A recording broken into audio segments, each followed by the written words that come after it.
Tom said, oh, talk about publishing, which I didn't before.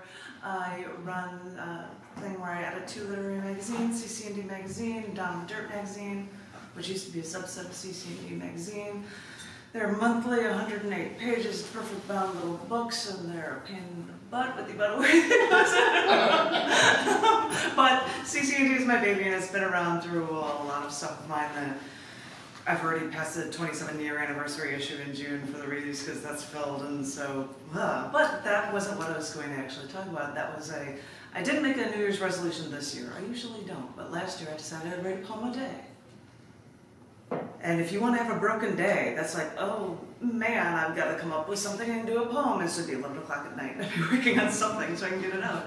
And I started looking initially for, are there holidays, whatever goofy fun holidays you find online for things, and that's what I would write about. So I'd write about sword swallowing day or whatever the things might be. And I had so many of them that John suggested I make them into 2 volumes. This is the first half of the year, our event of the year, volume 1, January through June.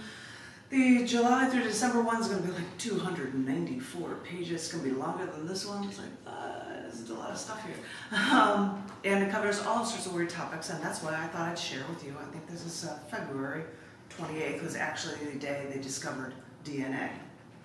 They, actually figured that out, and that's what it was. And so I wrote this one called Jumping Genes and the Integration of My DNA. They say that DNA can explain everything, but I shed hair follicles when I brush my hair outside, or I pull on my ponytail rubber band, and I let my DNA blow away into the wind to attach to anyone and go anywhere.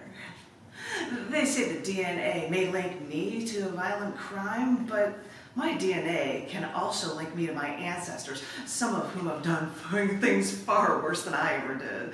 Because my DNA was there, that doesn't mean that I was there. Because my DNA can move to you. They say that DNA is a pure science, and it is, because it is the science of how I affect everyone.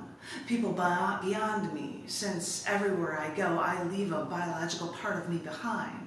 My DNA presence, it lingers long after I'm gone, and it moves to places I've never even been. Me and my precious DNA, I press buttons, open doors, pay with cash. At bookstores, I scratch my head. I leave psoriasis-sized scalp remnants of my own goth black shirts, and I try to shake it off onto something, tabletops and chairs, so that my DNA then scatters and leaves. And boy, do I ever so place my DNA all over the place. I scatter my essence everywhere I go. I know they say that DNA can prove everything. So know that my DNA can go beyond me, and it can get all the way over to you, too. So, see what my DNA can do.